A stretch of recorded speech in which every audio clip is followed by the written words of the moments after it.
Hello everyone and welcome to my channel. Today I'm going to talk about how to create a gradient with gouache.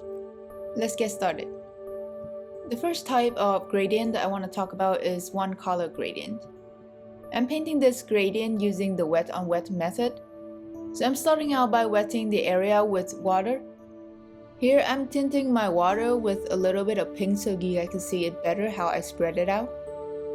I'm just kidding, I forgot to replace my dirty water. So don't be like me, you definitely want to use clean water for this. Especially if your gradient color is not going to be the same as your dirty watercolor. After I evenly spread out the water, I'm going to let it sit on the paper for a little bit so that the paper can have some time to absorb the water. In the meantime, I'm mixing my magenta color with a little bit of water to create a creamy consistency. Then I'm using a flat brush starting at the top of the area. I'm making straight horizontal line of paint and I'm making back and forth brush stroke going over the area that I painted before to smooth it out. Then I'm adding some white to the mixture to lighten the color. And I'm doing the same stroke that I did before, just right below the area where I put my magenta paint. And then I'm just adding more and more white to the mixture to make it lighter and repeat the same process. Keep in mind that you want all of your mixture to have the same consistency. So you don't want to start out really thick and then end up really thin at the end. So just make sure as you mix your paint, try to keep them the same consistency throughout the whole gradient.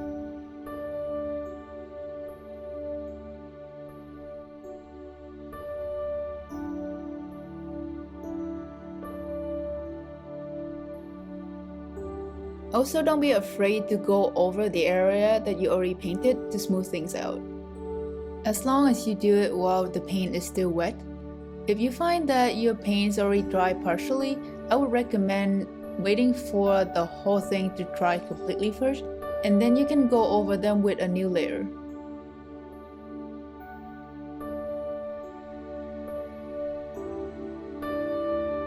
Here, even though I reached the end of my gradient, I realized that I want the bottom part to be lighter than what I already put down, so I'm just adding a little bit more white to the mixture. I'm adding the lightest paint from the bottom, working horizontally all the way to the top, over the area that I already painted. The reason why you generally want to go all the way to the whole area is because if you don't and you stop halfway through, your gradient wouldn't look as blended as it should be. If you don't want to add more color to the gradient, what you can do is to clean your brush, dry it a little bit, and then just go over the whole area with that clean brush. So here's our gradient. When I let it dry, because the nature of wash, the color is gonna shift it a little bit. You can try to account for this while mixing the paint, with the rule of thumb that the dark color is gonna dry a little bit lighter and the light color is going to dry a little bit darker. There is no reason why you cannot do this wet on dry, which means you don't need to wet the paper first. The technique for wet on dry is pretty much exactly the same.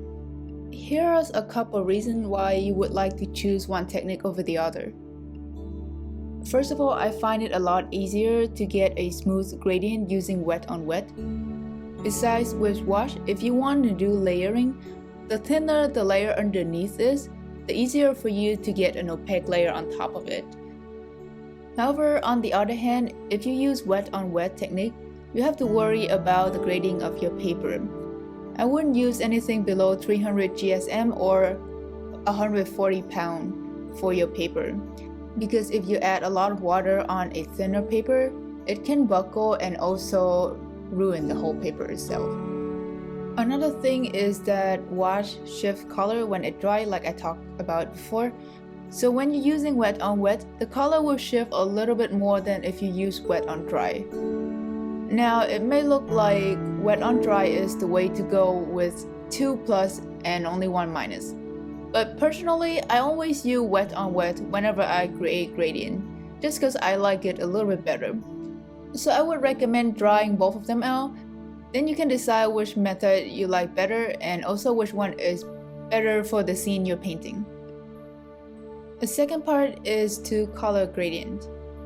And it is very similar to the one color gradient that we just did. Here I have a paper with the area already pre-wet, and I also have pre-mixed two colors on the right hand side here. One is violet mixed with white, and the other one is magenta mixed with white. Both of them to a creamy consistency. I'm going to start with one of the color. It doesn't really matter which one. I'm choosing violet in this case. I'm starting from the left hand side, and again going over the area that I already painted to smooth things out. And I'm doing the same mixture all the way to the middle of the painting area. Then I'm doing the same thing on the opposite side with magenta.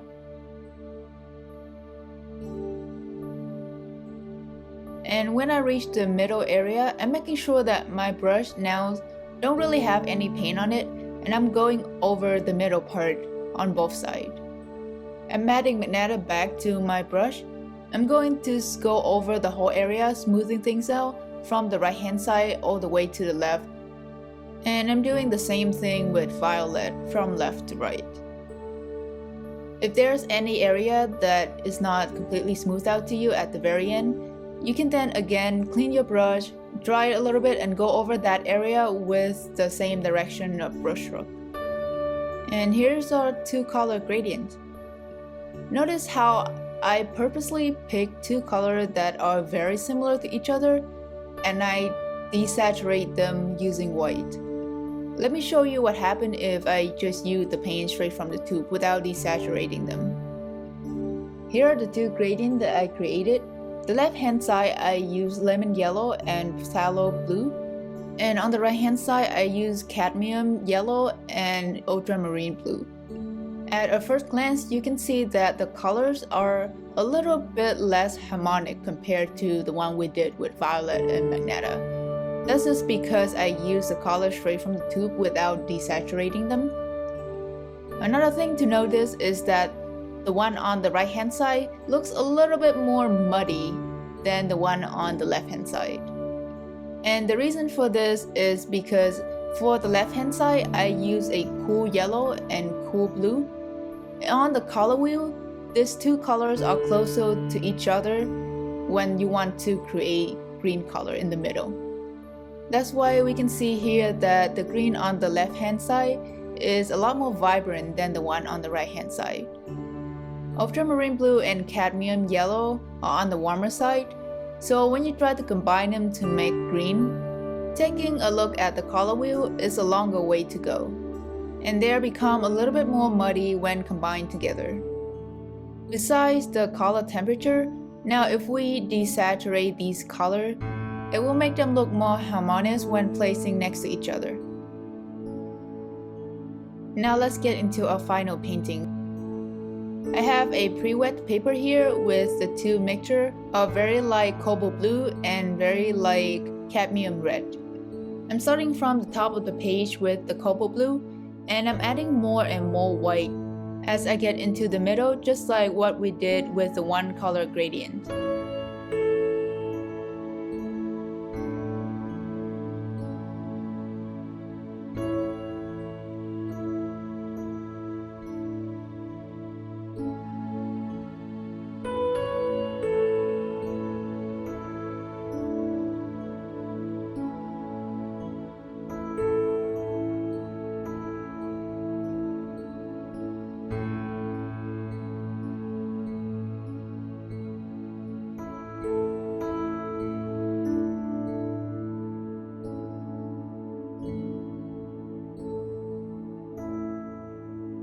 And then I'm doing the same thing on the opposite side from the bottom up with the cadmium red.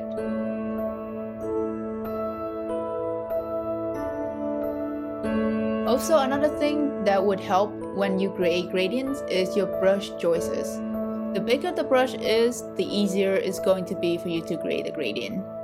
Use the brush that are generally on the softer side instead of the stiff side, and it can really help reducing the visible brushstroke in your gradient.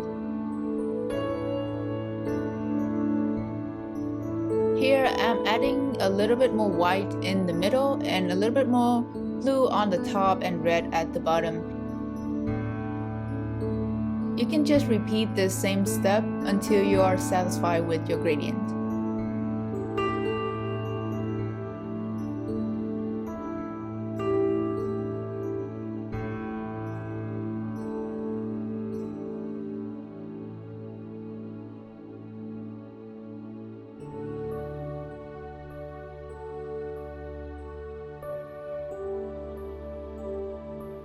And then once our gradient is done, just go ahead and paint the rest of the scene.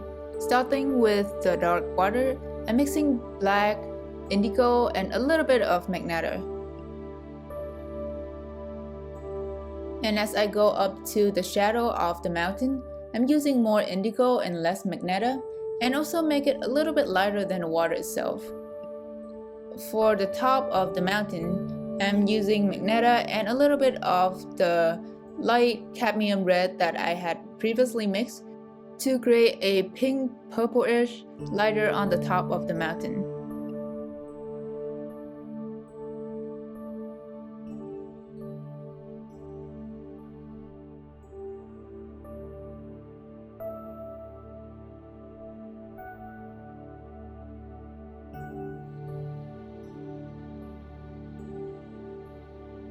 And the last step, I'm using a lighter magenta color and adding some horizontal straight line onto the water to create the light reflection.